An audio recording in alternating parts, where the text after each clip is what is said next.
Muy bien, buenas tardes, profesor Salamea. Eh, pues el motivo es tener una conversación sobre su trabajo. El profesor Salamea es eh, pues profesor de la Universidad Nacional, el Departamento de Matemáticas. Eh, Tiene muchísimos intereses filosóficos sobre los cuales quizás podamos tener parte de la conversación, y tiene un interés muy amplio, muy, digamos, inesperado sobre el tema de la cultura en un sentido muy universal. Entonces, la idea de hoy es poder un poco cruzar esos tres ejes de su trabajo, digamos, la parte de la filosofía matemática, la parte del pensamiento, digamos, en la relación con algunos filósofos, y ese campo, digamos, que me parece siempre sorprendente en su obra, que es el acercamiento a figuras y a corrientes específicas, digamos, del arte y la cultura. Y justamente de esa manera quisiera empezar, o sea, voy a utilizar un poco una figura que usted tiene en uno de sus trabajos, suponiendo que su trabajo también es un cruce de lo que podríamos llamar una urdimbre en la que a la base estaría la lógica matemática, la filosofía y el arte y la cultura. Y quisiera entonces hacer algunas aproximaciones para ver cómo se teje esa urdimbre, cómo se va armando, digamos, su propio pensamiento a partir de allí. Pero sí me gustaría saber a la base por qué esos intereses tan disímiles, o aparentemente incompatibles, de matemática, filosofía y arte. Gracias, profesor, por la oportunidad y por esta reunión. Sí, entonces tal vez podemos empezar por mis orígenes mismos como objeto físico dentro de la cultura. O sea, yo soy un objeto físico como tantos otros, y pues fui formado en una familia de humanistas. Marta Traba, mi madre, gran crítica de arte; Alberto Salamea, un periodista importante de la historia de Colombia. Entonces mi familia era realmente una familia dedicada a la cultura y a las humanidades. Por alguna razón de la vida, en un cierto momento, cuando estaba estudiando en el colegio, tal vez era un poco bueno para las matemáticas. Tuve la única revelación que he tenido en mi vida, que me di cuenta en ese momento que necesitaba ampliar un poquito la noción de humanidad, acercándola de una manera más plena a la ciencia. Entonces, teniendo esa pequeña facilidad que tenía por las matemáticas, decidí que debía estudiar matemáticas como para abrir justamente esa ortogonalidad del conocimiento, acercar las ciencias humanas a las matemáticas. En un cierto momento sentí como ese camino a largo plazo, y durante mucho tiempo me dediqué específicamente a estudiar matemáticas. Técnicamente la matemática es una ciencia que requiere mucha disciplina y mucha exigencia, mucho sacrificio. Estuve básicamente dedicado 10 años a estudiar matemáticas muy técnicas mientras hacía mi carrera y mi doctorado.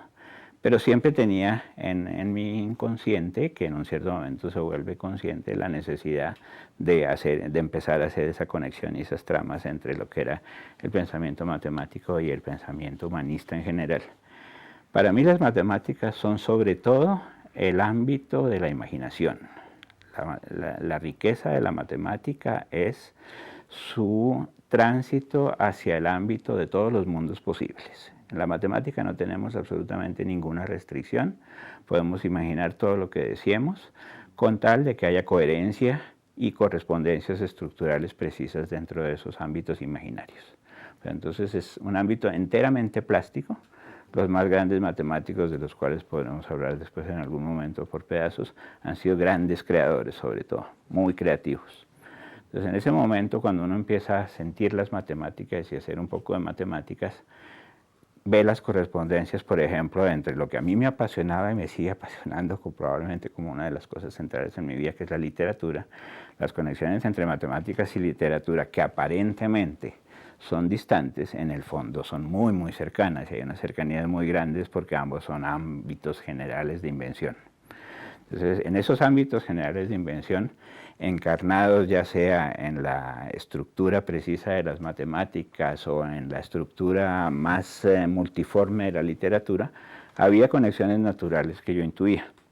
Entonces, poco a poco, a lo largo de mi vida, y pues me imagino que ya hablaremos de eso con más calma, empecé a hacer esas tramas, ese entramado. El entramado surge de una manera natural, de una pequeña intuición que tiene un niño a los 15 años y que después le dedica la vida a esa intuición, que es a conectar cosas que aparentemente están diferenciadas, pero aparentemente, solo aparentemente.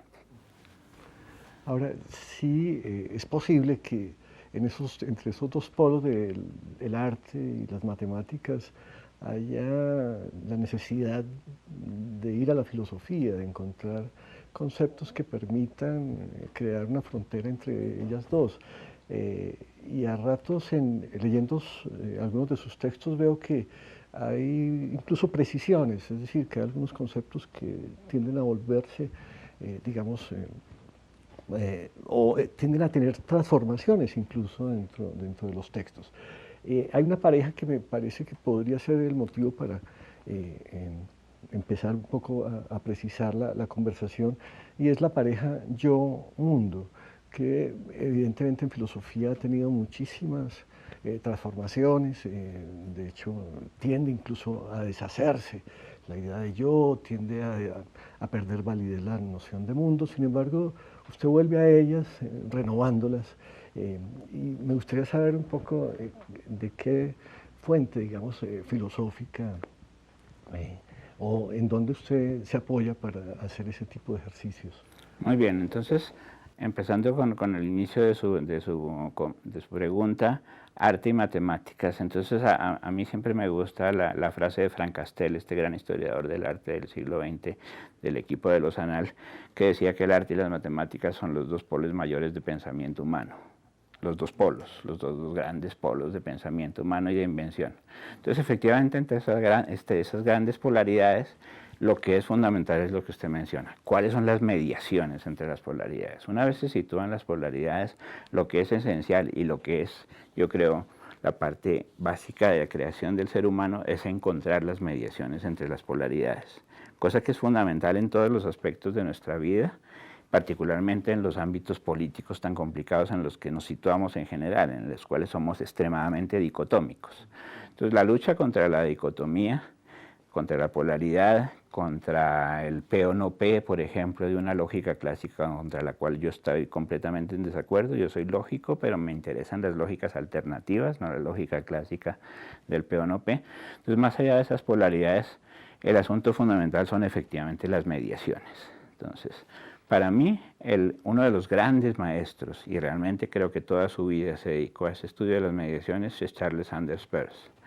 Peirce, este gran filósofo, lógico, semiótico norteamericano de fines del siglo XIX, comienzos del siglo XX, creador de la semiótica contemporánea.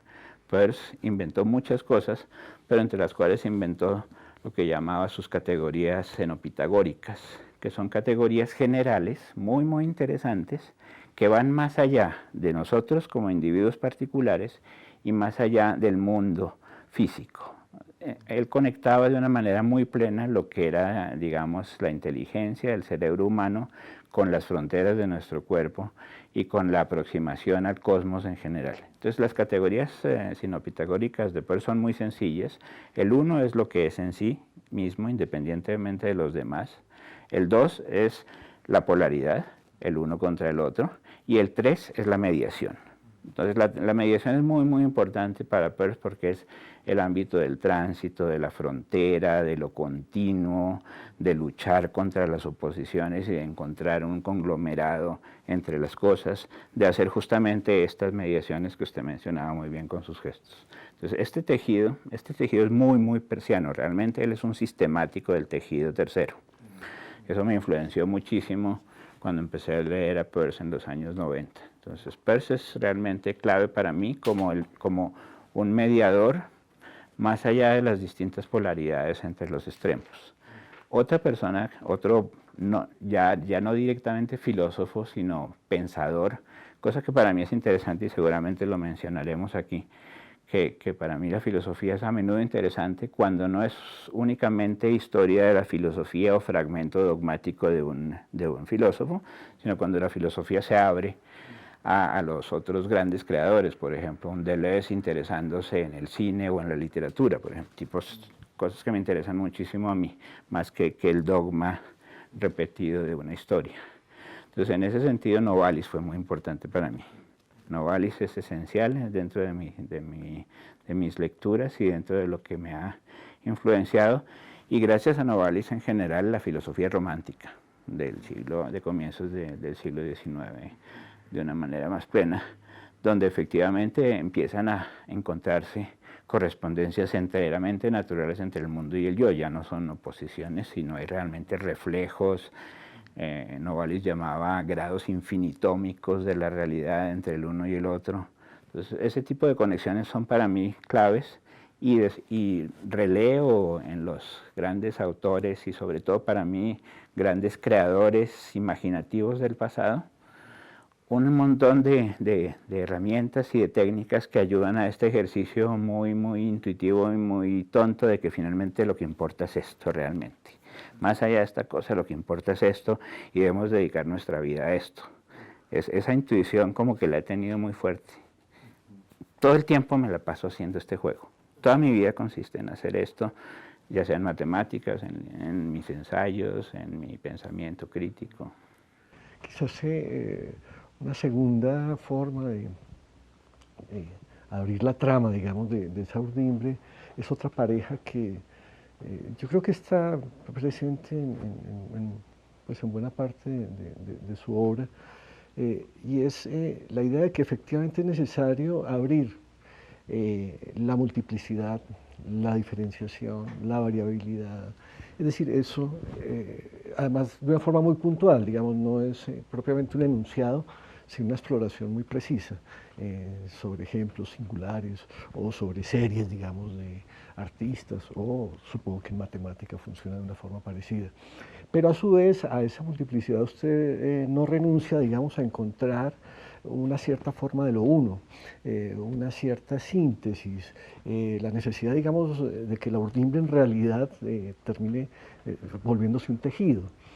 Y a ratos me preguntaba si había preocupaciones parecidas a las del propio Deleuze cuando se acerca a la matemática y renuncia pues, a una síntesis kantiana, digamos, en sentido estricto, renuncia a la síntesis dialéctica y dice que necesita una síntesis, pero no hace más que señalar, digamos, la síntesis de las matemáticas y especialmente Leibniz. Entonces me preguntaba si hay ahí una coincidencia, si efectivamente entre esa multiplicidad y la síntesis hay en su trabajo también algo parecido o una inspiración allí. Sí, cómo no, hay muchas cosas parecidas y en un cierto momento hay una conexión importante con Deleuze. Ya le explicaré cómo. Volvamos al uno múltiple, de nuevo. Entonces, el uno múltiple para mí es una de las esencias básicas de la matemática. La definición de conjunto, por ejemplo, por Georg Cantor, que ha sido aquella que ha impulsado completamente el desarrollo de la matemática en el siglo XX, para Cantor un conjunto es aquello que es uno y múltiple a la vez. Esa definición es una definición técnica muy profunda que da un lugar a muchos axiomas y a toda la teoremática, a muchas de las teoremáticas esenciales del siglo XX. Pero el uno múltiple tiene que ver con lo que usted señala perfectamente, con la apertura. Tener un concepto ramificarlo a través de un montón de tejidos o de interpretaciones y luego no quedarse en esa ramificación y en esa diferenciación, sino hacer el ejercicio de encontrar en esa ramificación y diferenciación qué es la estructura común que hay entre ellos. Entonces, efectivamente, eso es para mí muy, muy importante y yo creo que usted ha captado fantásticamente, es como la esencia de todos mis trabajos.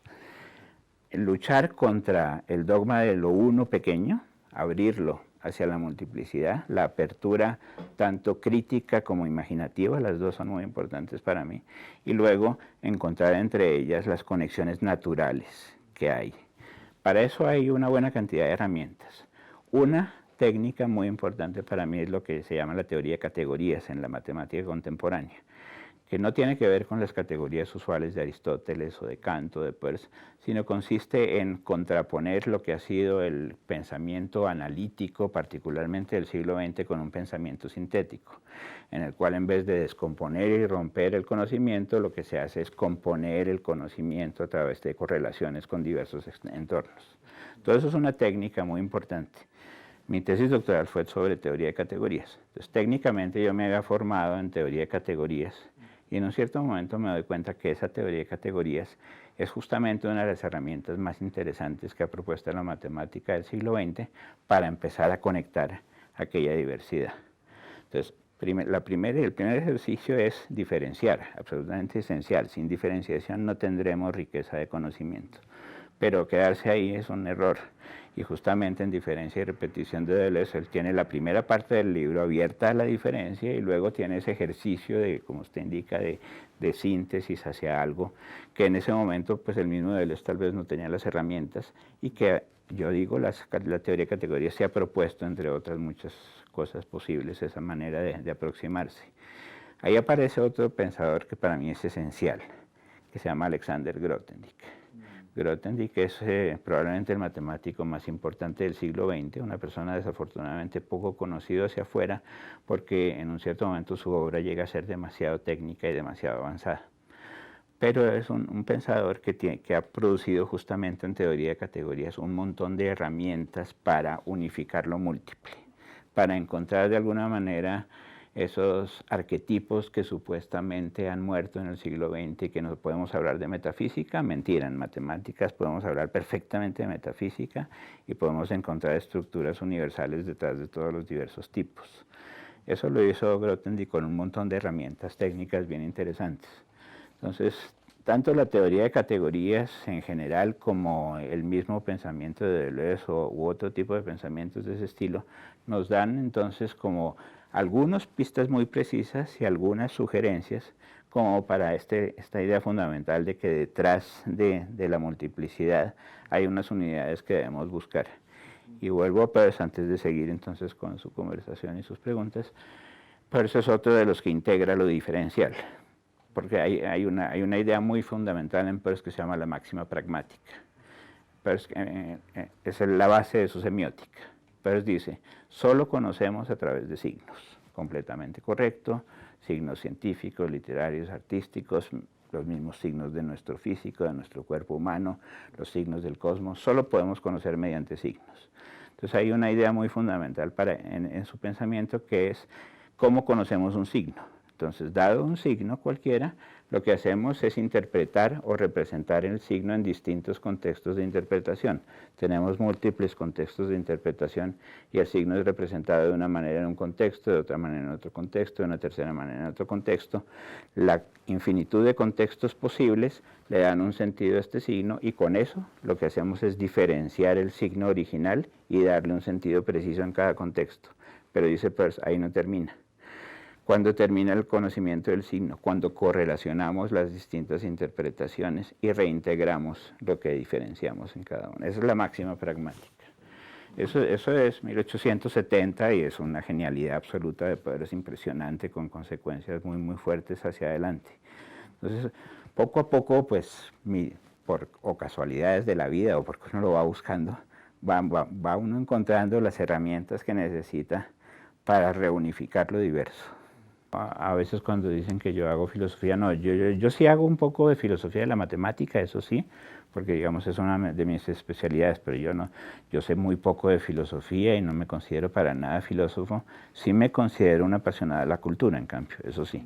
Entonces todo lo que usted decía en un cierto momento, de muchos ejemplos, eso me gusta muchísimo, trabajar muchos ejemplos de manera muy precisa en distintos campos y ver luego cómo encuentro conexiones entre ellos. Básicamente todos mis libros de ensayo consisten en eso.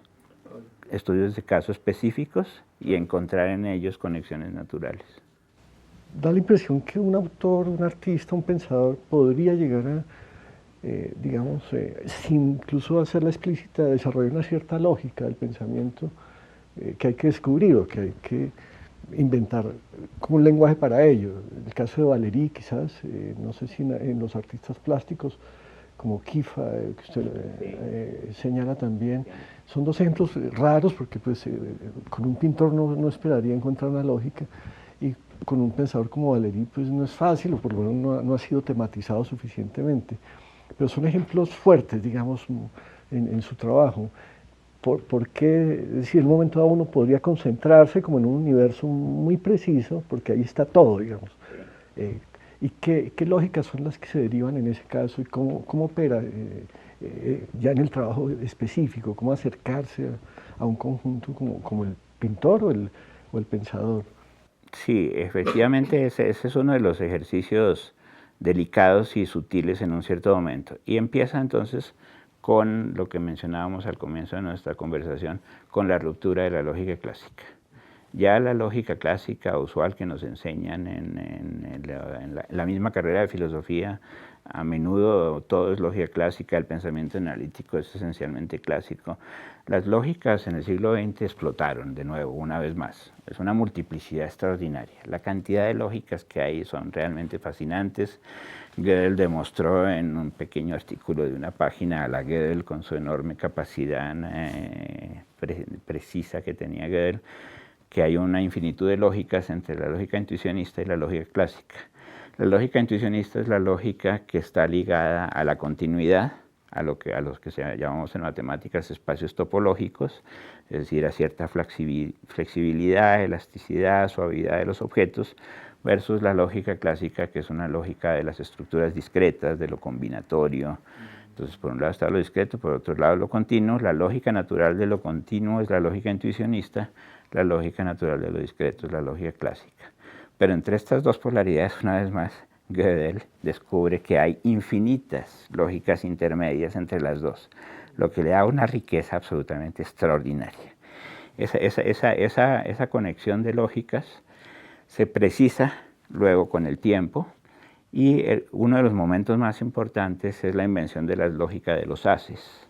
Ya explicaré un poquitico qué son los haces de pronto. La lógica de los haces la inventó Javier Caicedo, un matemático colombiano bien importante, probablemente el matemático más importante de nuestra historia, creo yo.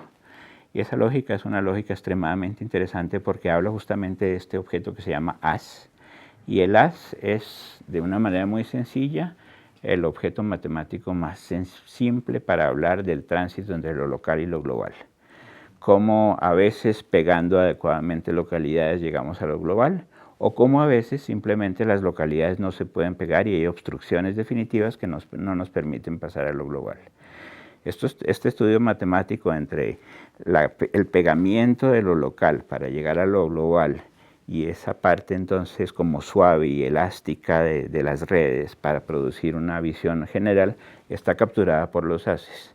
Y la lógica de los haces de Caicedo demuestra una vez más que hay una infinitud de lógicas muy intermedias muy interesantes entre el intuicionismo y la lógica clásica. Entonces tenemos, ya sea por los resultados de Gödel, ya sea por los resultados de Caicedo, una verdadera proliferación, una multiplicidad de lógicas extraordinarias, de nuevo, desafortunadamente, hacia afuera de la matemática y hacia afuera de la lógica prácticamente desconocidas. Entonces, en la vida práctica seguimos viviendo de una manera taxativa entre lo que es y lo que no es, y no sabemos mediar, y todos nuestros problemas de diálogo son permanentes, etc. En cambio, estas lógicas son mucho más naturales y más suaves para el entendimiento en general. Por lo tanto, En los casos particulares, ya sea o de Kiefer, un gran artista plástico, o de Valéry, un gran pensador, estas lógicas intermedias son las naturales que sacan de ellos su riqueza. Usted insiste mucho en el texto sobre Valéry, en el valor de la contradicción, pero uno entiende que no es una solución, digamos, a la Hegel, que la negatividad tiene otra potencia, digamos, en el pensamiento de Valéry, y entonces quiere decir que allí se está construyendo una lógica particular en la que no hay un tercero, digamos, de la síntesis, sino otra cosa. O sea, empieza a adquirir mucha fuerza, un fondo de negatividad. Sí. ¿Cómo se podría? Sí, cómo no. Eso de nuevo también está ligado un poco a mi formación en matemática, porque en un cierto momento cuando uno estudia la matemática se da cuenta, así como yo definí en un momento que la matemática es el estudio de todos los ámbitos de los mundos posibles desde un punto de vista preciso y riguroso, la matemática también se puede definir de una manera bella como el estudio de las formas exactas de la negación. La negación es fundamental para las matemáticas, sin negación no habría matemáticas. Y los bordes de la negación son esenciales para ella. Todos los grandes creadores en un cierto momento tienen imágenes, concepciones o correlaciones entre cosas que los van a impulsar a producir teoremas. Y en ese momento de emergencia de la invención y de emergencia de la creación, las cosas son vagas y son contradictorias. Y hay todo tipo de indeterminaciones que son fundamentales y que solo poco a poco en el desarrollo del lenguaje matemático y de los teoremas adquieren su precisión y su estructura y tal, pero hay una emergencia que es esencialmente contradictoria y que es muy muy importante en el pensamiento matemático o en general, en pensamiento en general, ¿no? Me imagino que es una cosa mucho más general. Entonces en Valéry eso está claro. Y esto está mencionando o yendo a uno de mis libros en el cual hablo de eso, de las antinomias de la creación. Sí. Como lo antinómico resulta ser fundamental para el proceso creador. Y más bien resultaría lo contrario. Si las cosas estuvieran claras y limpias, pues simplemente el creador no tiene nada que decir. El creador se interesa en lo que es vago, sucio, este barro, ¿no? Este barro es realmente importante para el creador, que va muy en contra también de cierto tipo, por ejemplo, de filosofías que no han sabido apreciar ese barro, y particularmente la filosofía analítica con la cual yo peleo mucho, porque a mí me interesa mucho esa suciedad, esa contaminación, por decirlo de alguna manera. La contaminación que no se ve bien desde ciertos ámbitos y que se desprecia, para mí es esencial. Si no hubiese contaminación, no habría creatividad. Y esa contaminación está ligada pues a todos esos tránsitos que llevaba en mi obra entre cosas que aparentemente son distintas y contradictorias, pero que en el fondo están muy cercanas. Hay una semántica que empieza a crecer y que tiene que ver entonces con las estructuras que pueden solaparse entre sí sin eliminar su información la una de la otra. Eso está particularmente bien captado por lo que los brasileños llaman las lógicas paraconsistentes, que es uno de los inventos importantes de la lógica en América Latina. Probablemente el mayor invento de la lógica en América Latina son las lógicas paraconsistentes, en las cuales usted puede hablar de fragmentos del conocimiento donde se permiten contradicciones tipo P y no P sin que se trivialice todo. Entonces las contradicciones son importantes. La teoremática no deduce a partir de P y no P cualquier cosa, y usted puede desarrollar entonces estructuras donde se solapan las informaciones de una manera natural. Eso es importante, eso está en curso, digamos. El uso de esta infinitud de lógicas que le señalaba, o el uso de las lógicas paraconsistentes por fuera, en las ciencias humanas, en la filosofía, cuente. No hay casi nadie que trabaje sobre eso, es una lástima. Eso simplemente crea una cuestión de información y de tiempo, tal vez. O sea, las invenciones tardan un tiempo en ser captadas por el dogma. Ahora, no diría que haya una traducción inmediata o, digamos, como una correspondencia siempre entre lo que usted descubre como un universo singular, digamos, en el caso de Valéry o Kiefer. Pero al mismo tiempo uno sospecha que hablar de borde, de abismo, en algún momento de apocalipsis, como de fondo, es decir, sí, un cierto romanticismo, digamos, en la concepción misma del arte, seguramente necesita a continuación una cierta traducción al lenguaje lógico o una invención lógica para eso que está descubriendo en la producción artística, en la emergencia misma de la creación, que es donde yo veo que hay una cierta potencia, digamos, en el propósito o en el programa, digamos, de muchos de sus proyectos. Sí, el propósito está ligado a eso, como no, profesor, está ligado a liberarnos. Eso para mí es importante y creo que la matemática, la buena matemática, cuando uno estudia matemáticas bien y ha tenido la suerte de leer a los grandes maestros o de tener uno o dos buenos profesores en la vida que lo hayan abierto a uno, la esencia de la matemática es su libertad. La libertad matemática es absolutamente esencial. Entonces esa libertad a menudo surge justamente de permitir esa negatividad, permitir esa contradicción, esa cosa que aún es vaga y que no está bien definida. Es muy, muy importante. En el pensamiento creativo matemático eso es esencial. Lo que sucede es que dentro de la ordenación arquitectónica de las matemáticas, la matemática es bastante sofisticada en su proceso de organización. Hay un proceso creativo que es esencialmente vago y contradictorio y no bien definido. Luego hay un proceso de decantamiento a través de lenguajes y de estructuras, un proceso de prueba. Y poco a poco entonces lo que al comienzo era oscuro, dentro de la arquitectónica va adquiriendo luz. Hay un paso muy interesante de la oscuridad a la luz en las matemáticas y usted tiene absolutamente todas las razones, completamente romántico. La matemática es muy, muy romántica, supremamente romántica. Los mismos personajes de la matemática son románticos, son personas que se dedican toda su vida, hacen enormes sacrificios intelectuales para poder desarrollar sus ideas matemáticas, a menudo en condiciones extremas. Grothendieck, por ejemplo, vivió 30 años en pequeños puebluchos de Francia totalmente abandonado.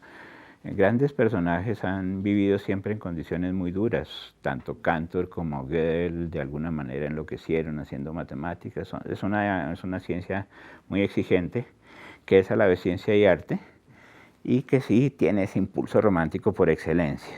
Langlands, que es uno de los 2 o 3 grandes matemáticos de los últimos 30 o 40 años, definía justamente su pasión por las matemáticas de esa manera. Él decía, yo solo puedo hacer matemáticas gracias a que hay una fuerza romántica que me impulsa. Y es cierto, uno ve los personajes, ve las vidas y ve la pasión de los matemáticos. Son muy apasionados los grandes matemáticos, están ligados a ese romanticismo que podemos retrotraer claramente a Novalis, a Schelling, a los filósofos románticos de esa época. Pues conoce también el caso de Perelman, este gran matemático ruso que resolvió la conjetura de Poincaré, uno de los grandes problemas abiertos de las matemáticas en los últimos 100 años, y que rechazó el $1.000.000 por la solución. O sea, son personajes extraordinarios para nosotros y que van más allá de nuestra cotidianidad. Eso también es muy bonito. Son libres. Son libres. Ahora quizás como un ejemplo ya, digamos, más espectacular, más evidente, quisiera pensar si en la arquitectura de Frank Gehry hay una conjunción como más explícita, digamos, de todo esto.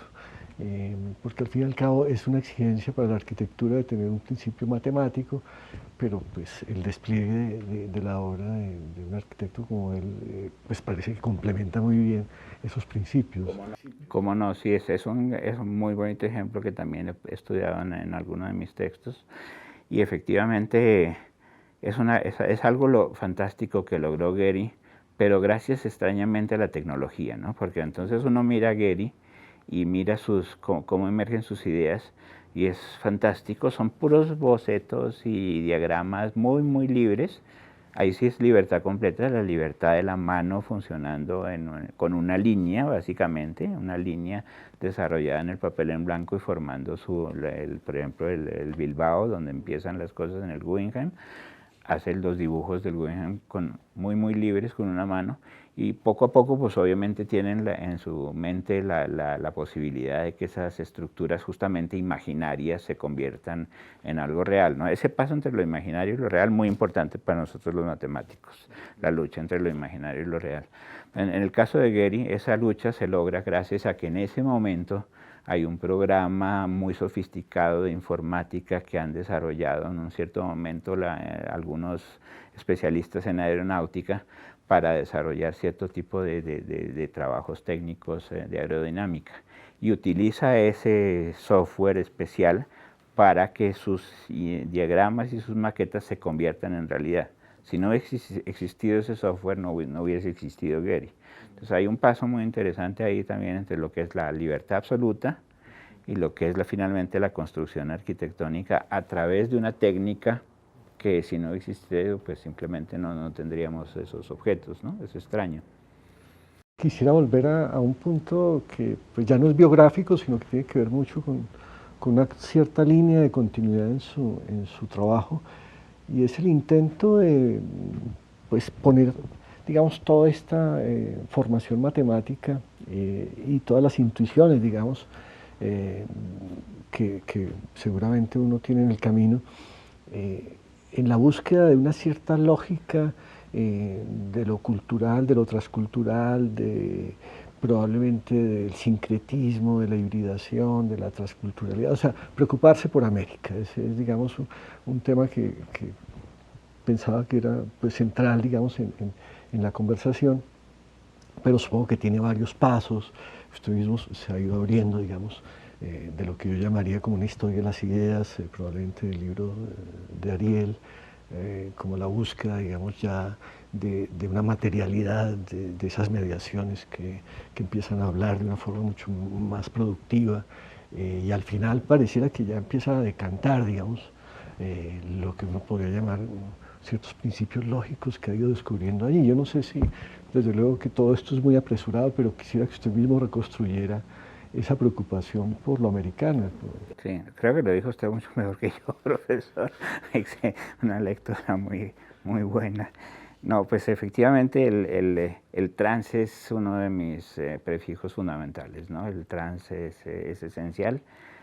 Por eso entonces también ciertas luchas en un cierto momento contra los post, o sea, no creer tanto en el posmodernismo como si en un transmodernismo interesante, cosa que inventa una filósofa en una pequeña ciudad española en los 90, Rosa María Rodríguez Magda. O sea, ese tipo de cosas me interesan también, o sea que en los bordes, nosotros particularmente como borde América Latina y el borde de la provincia española y otro el borde persiano de una pequeña granja abandonada en no sé dónde, el borde de Grothendieck perdido en un pueblucho francés, esos bordes son bien interesantes para mí.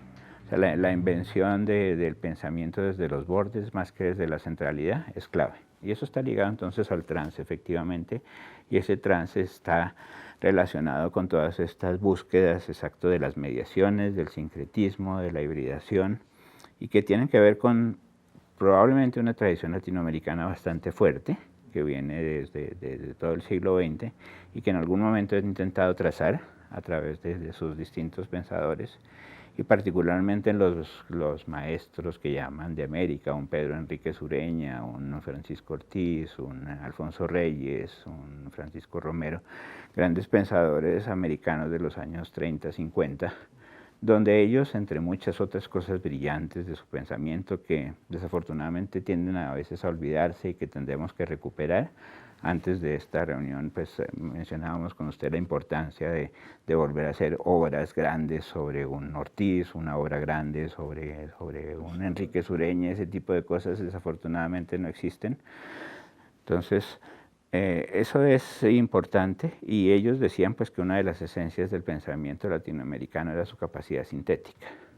Realmente lo consideran así, y le daban una fortaleza especial al pensamiento latinoamericano porque tenía que ser un ejercicio muy interesante, que era que desde este borde en el que estamos tenemos que aprender lo que sucede en el centro, pero luego tenemos que devolvernos y mirarlo de una manera distinta. Entonces el ejercicio latinoamericano es mucho más exigente. No basta con estar en el centro y quedarse en el centro, como a menudo sucede con los repetidores de alguna idea en el centro, sino que desde afuera tenemos que ir a mirar, tenemos que volvernos y tenemos que pensar distinto.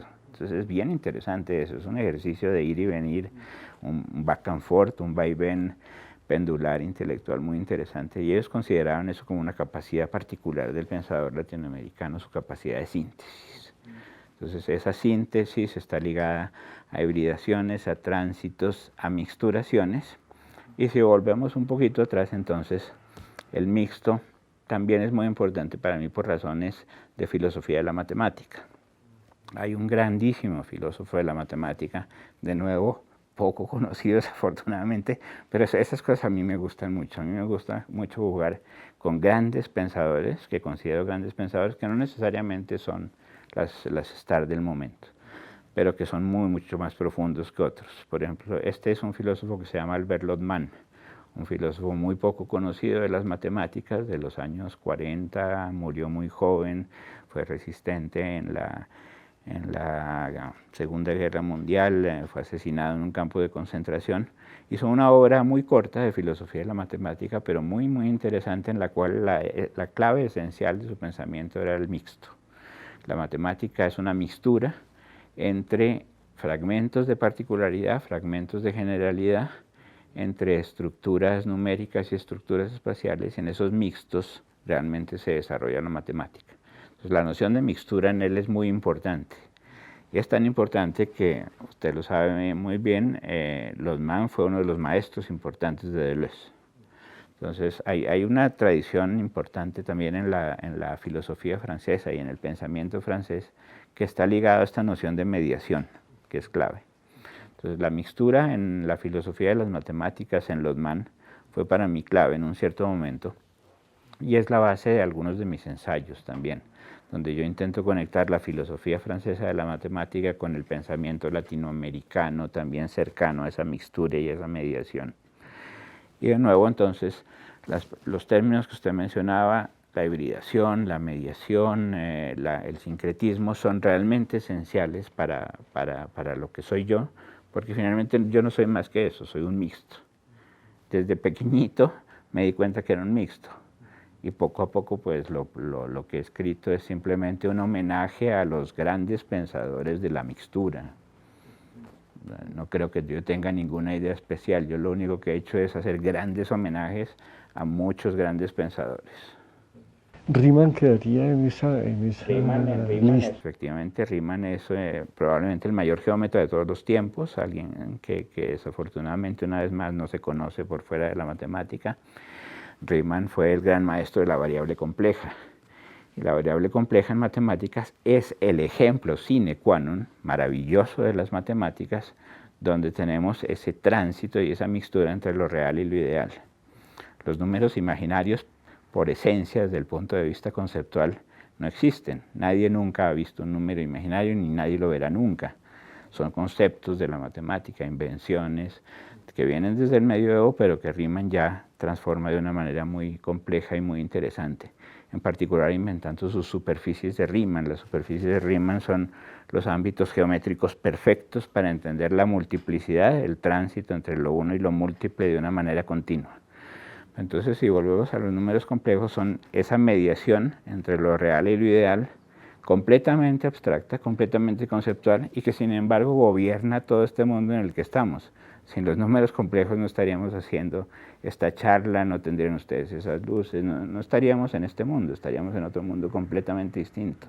Toda la electromagnética, toda la electricidad depende de la teoría de los números complejos.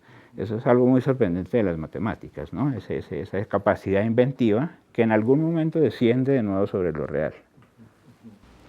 Ahora, hay un plano intermedio, en cierto modo, que pues, es muy evidente en su trabajo, y es como una especie de excursión permanente por la topología, como que no es suficiente, digamos, la abstracción matemática, no es suficiente la singularidad de las obras o de los ejemplos o de los casos, sino que es necesario que el tejido, digamos, tenga una cierta consistencia topológica, porque al final de la lectura uno alcanza como a recorrer un espacio o se siente inmerso en un espacio, por decirlo de alguna manera, como efecto de la lectura. O sea que la lectura no se traduce solamente como un problema conceptual, sino un cierto despliegue espacial.